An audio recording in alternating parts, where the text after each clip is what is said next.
یک نکته دیگه هم بگویم و همین است که وقت غسل کردن در داخل تشناب یا حمام هم تلاش بکنیم وقتی کسی از خدا زیاد حیا داره یکم چیزی به نام لنگ است یا هر چیزی به گرد خود بپوشانه. چرا؟ سبحان الله صدیق اکبر به تشناب میرفت سر مبارک رو میپوشانید، پت میکرد، یک چیزی از پیش پرسان کردن چرا این کار رو میکنی؟ گفت از خدا حیا میکنم، از خدا حیا میکنم. سر خود را پنهان میکرد، میپوشانید.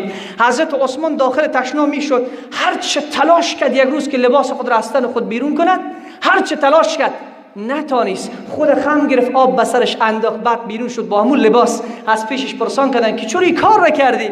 گفت از خدا شرم و حیا دارم، حیا و شرم اجازه نداد که جان خود را لج کنم خدا ببیند. سبحان الله.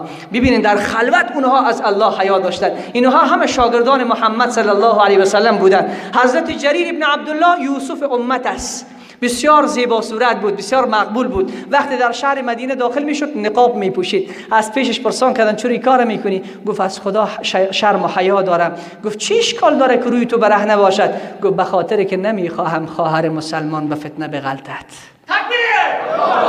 دوست ندارم که خواهر مسلمان رو به سمت خود بکشانم. او خواهری که رفته با هزار قسم آرایش جوان رو به سمت خود میکشاند. از جریر حیا را بیاموز. اون مرد است، مرد داخل مدینه میشد، مرد بود، صورت خود را پنهان میکرد. از پیش پرسان کردن چرا این کارو میکنی؟ گفت از خدا شرم و حیا دارم. گفت برای چی؟ گفت نمیخواهم که جلب توجه زنان قرار بگیرم چون من زیبا صورت هستم.